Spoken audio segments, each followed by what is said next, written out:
You're listening to the HUD Podcast, the official podcast for the Hudsonian newspaper at Hudson Valley Community College. An HVCC podcast for the students, by the students. Your news now. Get ready to enter the HUD. Hey everybody, welcome back to the HUD, the official podcast for the Hudsonian newspaper at Hudson Valley Community College. I'm Samantha Simmons, broadcast editor for the Hudsonian. Today I have with me Jalaysha Malik. She is the author of a poetry book called Salted Caramel. Talks about a little bit about Black History Month and some other experiences she's had or thought about and wanted to write down. So I'm glad to have her here with me today. Welcome. Thank you. Yes, thank you so much. So tell me a little bit about yourself. Where are you from? What are you up to? I'm 20 and I just graduated from Hudson Valley in May of 2020. Right now, I am working full-time. I'm from the city, Brooklyn, New York, so a little ways from upstate, but not too far. And a little about me writing, since I know that's what a lot of people are interested in. I actually started writing poetry when I was like 8, I want to say. So ever since then, I just wrote poems and I like writing. I feel like it's a good way to express yourself. So you're a Hudson Valley alum. What did you study when you were here? Liberal arts communications, social sciences. The way I got in contact with you was the president of Pi Theta Kappa, an honor society here at Hudson Valley. She reached out to me. So you were involved with that? Yes, I was the president of Phi Theta Kappa when I was at Hudson Valley. So I know all about them and I love Phi Theta Kappa so much. It's such a good thing to be a part of at Hudson Valley, really, truly. Like, it gives you a lot of experiences and it pushes you. While I was at a president in Phi Theta Kappa, I really experienced what it meant to like be a leader, because it was just, you're giving a different level of responsibility, but it's nice to see what you can do with that responsibility and how you can give back to your school. So let's talk a little bit more about your little book, Salted Caramel. Tell me more about it. Salted Caramel, I did write it when I was 17 and published it within the same year. Well, actually, yes. Okay. So I started writing it when I was 17 and I published it later in that year. I published it in May of 2017. My mom, she really pushed me to write this book because during that time I was homeschooled and I was living in a completely different country. I was in South America. I was in Colombia. And I didn't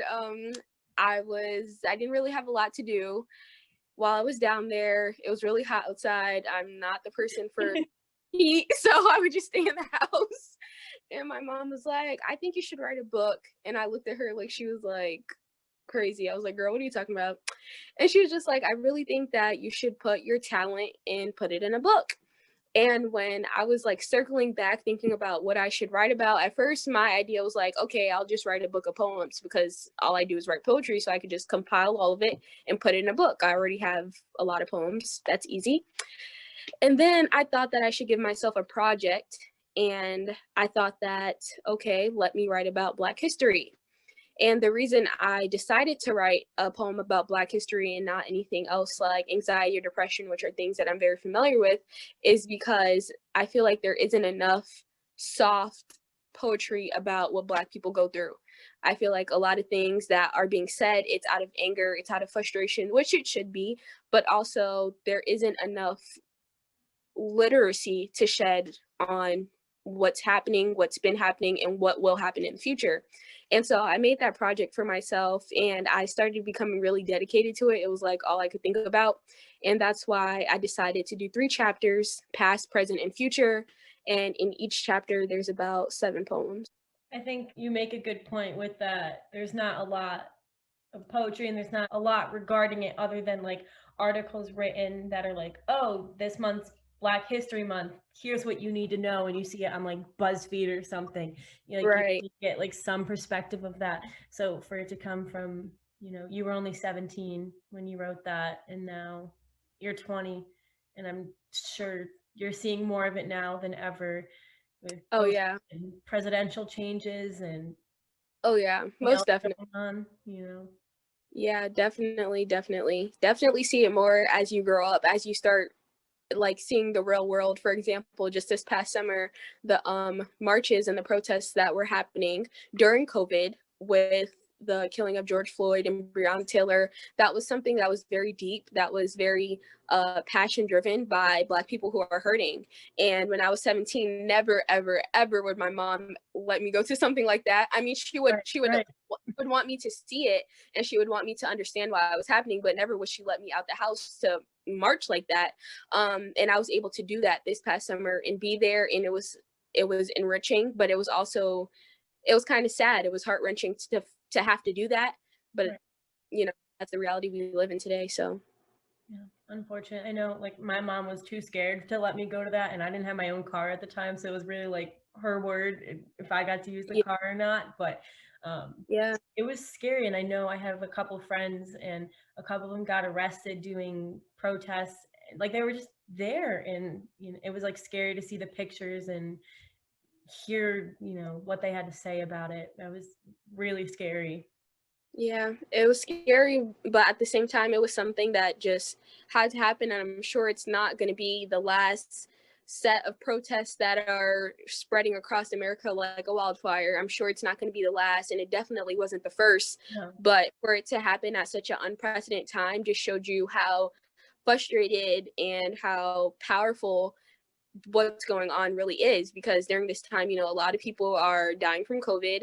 A lot of people are scared to leave their house. A lot of people, they're not getting income. They don't have anything that could support them through this time period, but they're outside, they're marching, they're protesting because too many lives are just being taken at this point, you know?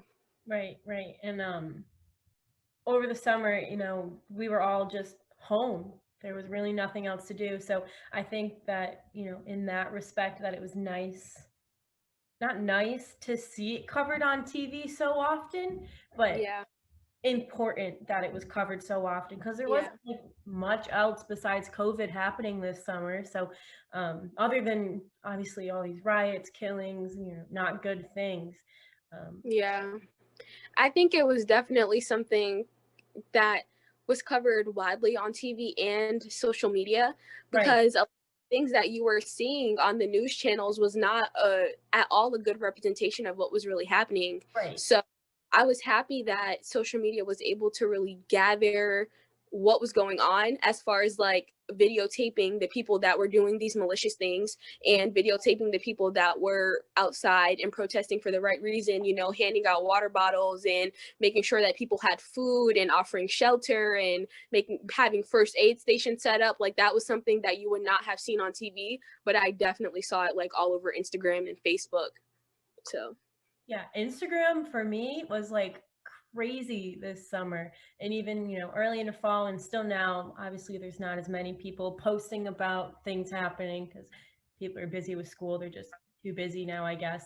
But like every day, everyone had, you know, black squares posted, yeah, like just like little like blurbs. Like there, I know there was like a lot of like Black Lives Matter protest accounts, even just for the capital region. I know there's a couple, yeah, and he's had like what was going on, where things were, how to stay safe. But mhm, it's important that, you know, even for the capital region, I feel like I never would think about to like look for capital region related things on Instagram, but I saw that and I was like, wow, you know, like there's really people that are making these Instagram accounts, they're going out to all these things and doing good. Um, yeah. There was a wealth of information, a wealth. So Yeah. Oh, everywhere. Like everywhere you turn, there was something, you know. Uh, yeah, Everyone's page led to some other page that had information on something. yeah, and petitions. There was always those in the So bios. many petitions. My email is filled with change.org stuff Yeah, right me now. too. Oh my God. I get their emails every single day, all the time, and I wouldn't want it any other way. I just like sign as soon as I like read up on something, do my own research. I'm like, petition signed, sign, sign. Sign. Keep clicking, you know, after you read what's going on. So, Yeah, with your book being, you know, more about, you know, things that happen, Black History Month, you know, just Black history, um, in poetry was any of it, you know, hopefully not, but, you know, I'm sure it was things you experienced? Um, I wouldn't say things that I've experienced, but definitely things that other people have experienced. So, one of my poems is about like a Black father going to jail, and his son or daughter, however you want to say, um, expressing like the remorse of not having a parent, like having a parent wrongfully taken away from them. And that is not something that I can say I personally experienced, but it's something that a lot of the people in my life have experienced on multiple accounts. Mhm. So I can feel with them and I can sympathize with that. And that's why I wrote about it, because a lot of people think of criminals as criminals. But in the society that we live in today, that's really not, it's not black and white. Because if you're Black, you can be labeled as a criminal under any circumstance. It doesn't take much. There's a lot of racial injustice in the system. Everyone knows that. Whether people decide to acknowledge it or ignore it, that's completely dependent upon that person. But it's true. And so I feel like that was important to address, because when you hear that somebody went to jail, it's like, oh, wow, well, they must have deserved it. But that's not the case. And so I thought that it was important to touch upon that. Also, because when you see a criminal, you see a criminal. You don't see their family. You don't see the pain or the hurt, and you don't see how that child is feeling. It's not like you look at that person and say, wow, that's sad, how you would look at it if somebody passed away. So, yeah. So what does this month, you know, mean to you? So do you have like every time this month comes around, you know, every year, reoccurring thing, do you ever what do you think about it? Do you think, you know, like the news, the media, do you think they do a good job at like getting the word out there? Or do you like get annoyed that like companies are like, oh, like I know at Target right now they have like a little section of like Black Lives Matter stuff and like Black History Month out. They've had that stuff out for a couple months now. Like, do you ever get annoyed with like people like making, you know, products that are like shirts with like, I know some shirts have like George Floyd's name on them. Do you like, does that bother you? I wouldn't say that I'm necessarily bothered, but I would say that Black History Month as a month, I feel like Black history should not be crammed into a month. I feel like it does not get represented as well in any school system at all. I've been to 12 different schools, and I can say that I've never felt that Black History Month was represented well. They usually take the Black History Month and turn it into a day. As far as big name stores having a Black history section and stuff like that, I feel like, okay, it's a way to get the word out, like, hey, it's Black History Month. But I feel like the real way to do that is redirect people to Black businesses. Obviously, that's not the realistic thing that can happen all the time, but I do feel like it is something that should fall in part. Also, when this month comes around, I don't see a lot of people saying like, oh, it's Black History Month. I see a lot of people saying like, oh, it's Valentine's Day. Right, like, right. like Valentine's Day is soon coming up. It's the biggest thing. And to me, that's the most infuriating. I hate it because I feel like this month wasn't dedicated to Black people just because Black people should have their own month.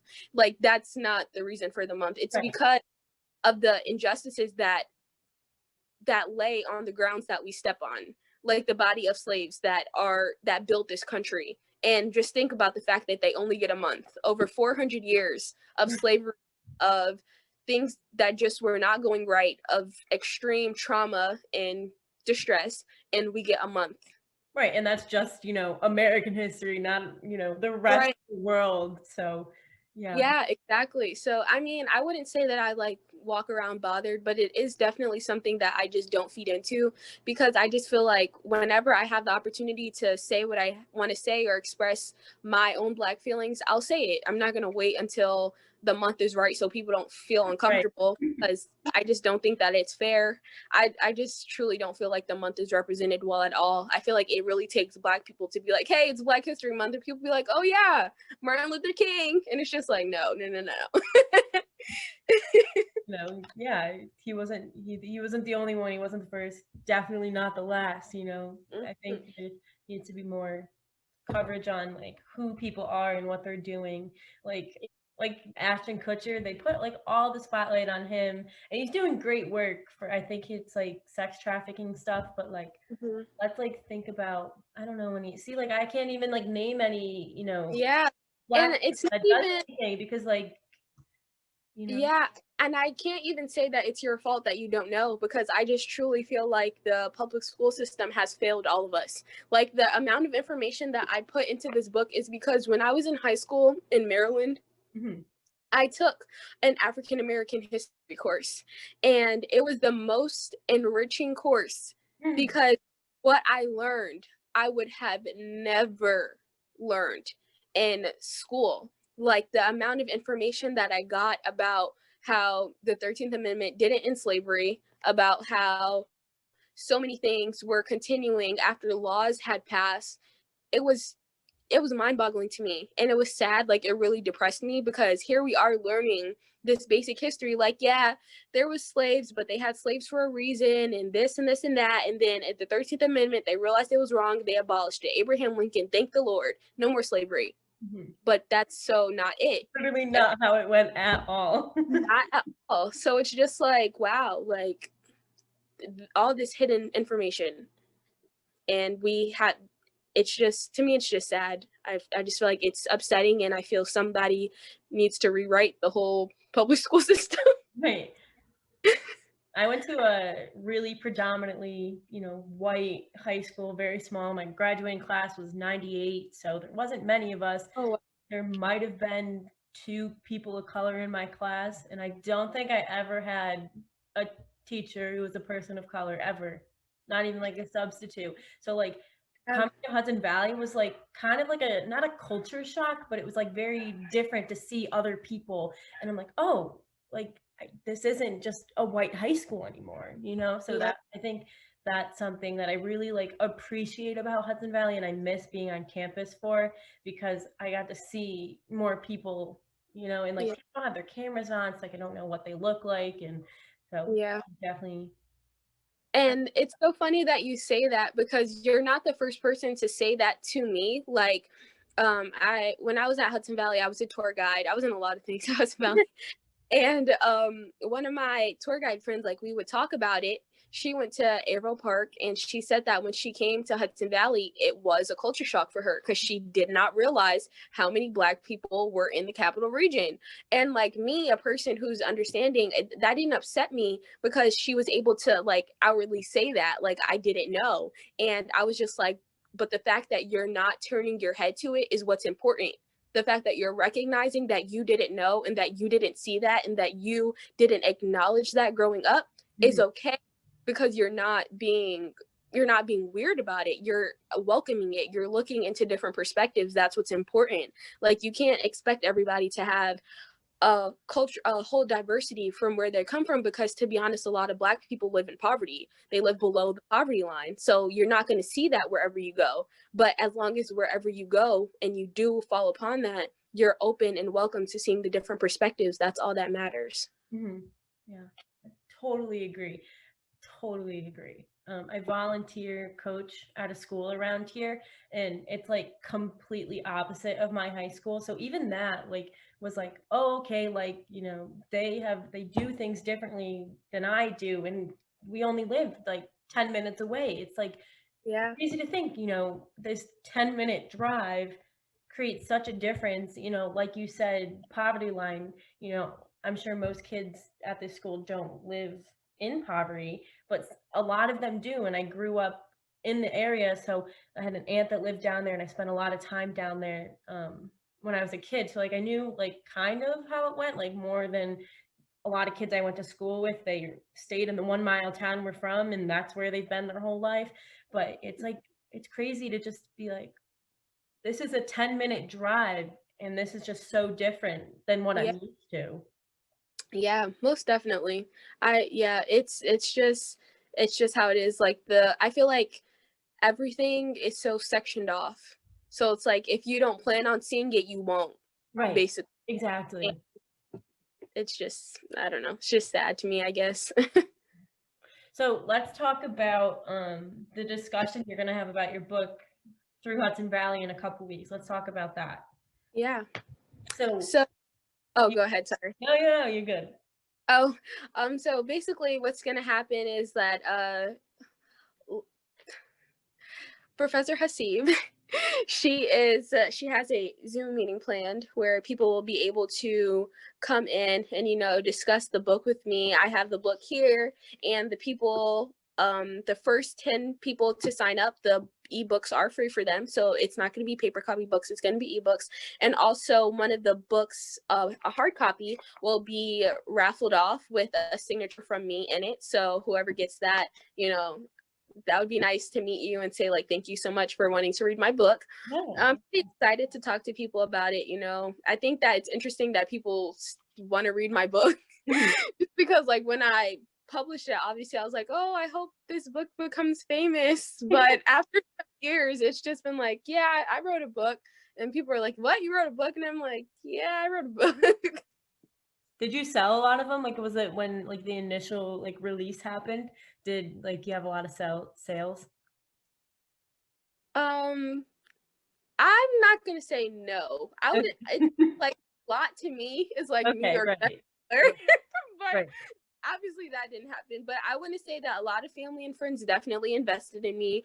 Mhm. A lot of people online, or like people that my mom would work with, definitely invested in me. So I would say, yeah, I sold all the copies that I had on hand, and then I also sold copies from Amazon, and my book is also on Barnes and Nobles on their website, so I sold that off of that too. So I would say I sold a decent amount. Like, when it first came out, a lot of people were like, oh my god, you're 17 and you did this. So yeah.